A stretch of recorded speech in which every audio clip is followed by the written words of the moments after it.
so there are a lot of exciting Americans in the Tour de France this year, Tour de France, excuse me. And yeah, I've been into watching it again for the first time in nearly a decade. I really used to be something out there on a road bike. You should have seen me. You should have seen me back in the day. Some of you did, or some of you didn't, because I was going so fast. But you know, I'm like top 50 in all the Strava segments around here. This is Shoreline, Connecticut. This isn't the Olympic training facility or something like that, you know what I mean? It's pathetic. So I wrestled some 30 millimeter tires onto the grandis, and we're gonna try this roadie thing out for a little bit. So let's go down below the barn, shall we? Okay.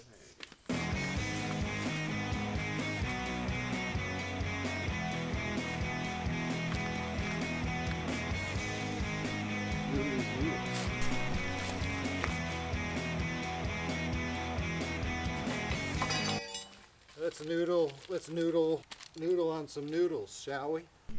Okay, here is my little shop of hoarders' horrors. That's right, more like the dreams of hoarders. Anyway, here's a big old vise that Peter Weigel gave me. This is the kind of vise you're going to need. This thing's bolted to my big old workbench that's bolted to these things, this thing, and bolted to, you know, one of those things. So, you know, it's pretty sturdy. That's what you're going to need.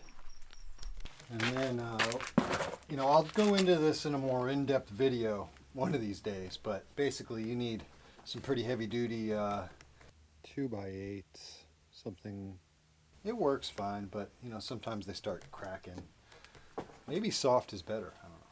Anyway, you're going to put these, make these as kind of like makeshift soft jaws for your bench vise. You just want a lot of surface area for the handlebar to clamp in there.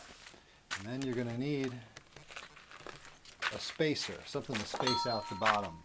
This stem works just fine. I slide this in here. Might as well, why don't I just leave the packaging on? Why not? Okay, so what I'm going to do is you want to use this entire setup here to clamp down on the drop, you know, or whatever you're trying to do. Just need something good, something good. I like to get it pretty tight. Just get some leverage. I just want to bend these a little bit. I can feel it. Oh yeah. A little bit.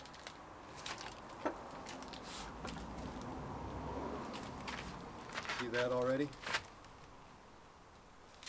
Switch it around, and I'm using my muscle memory. I'm using the memory of my musculature, which is quite good. Memory up here, so, but the muscles, you know, they remember. I want to remember how much pressure I gave it the last time. Yeah. That feels about right. Check it out. Yeah. You'd be surprised with how easy it is to get it good enough. That goes for life in general, really. What do I do with them? Okay. Alright, let's get these bars unwrapped and switch them out.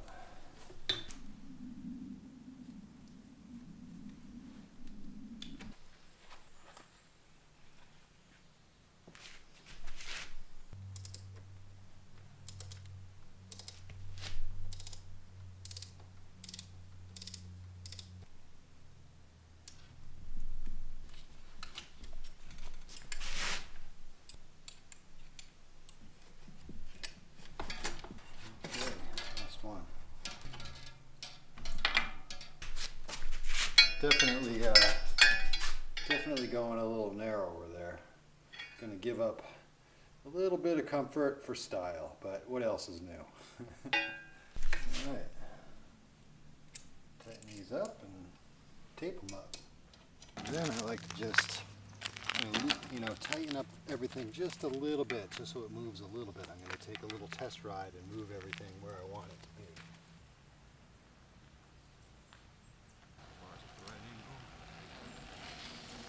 Alright, so got my handlebars set up at the angle where I want them. I always like to have a little bit of angle downwards. I don't know if you can see that.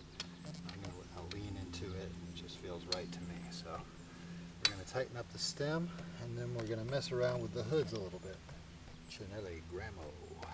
Move back to a more brighter, more scenic place now that the sun's going down. Of course, this stuff always takes more time than expected. All right, let's wrap the bars. Going with yellow. What do you think? Yep, I think that's going to look pretty sweet.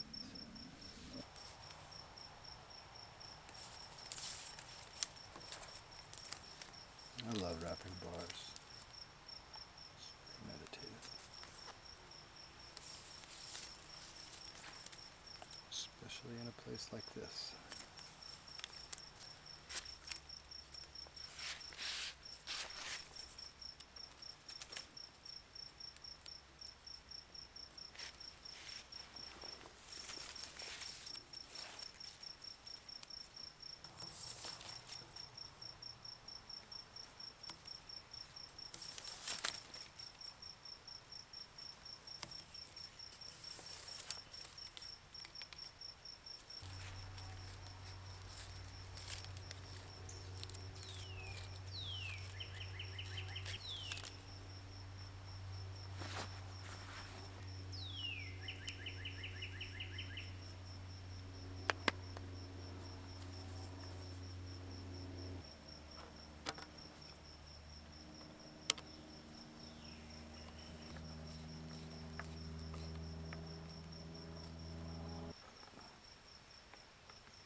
Perfect.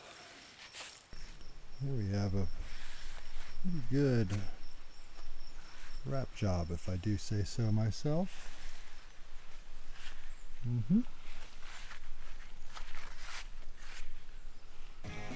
Okay, let's do a little bike check here.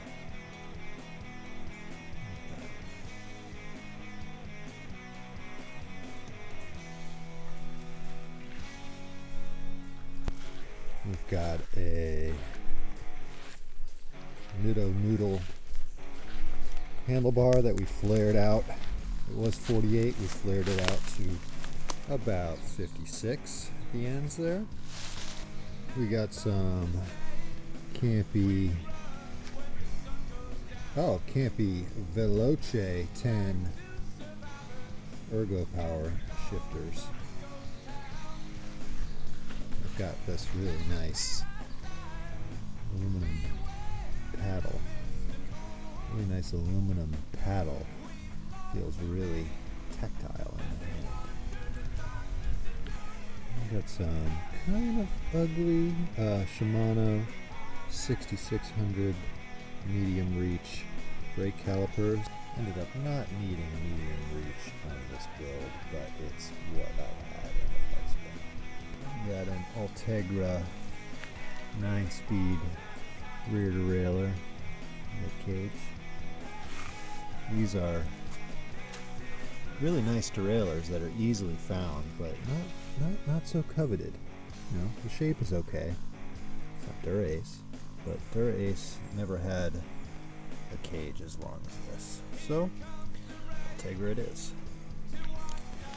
Right here, we've got an 8-speed cassette, an 1126,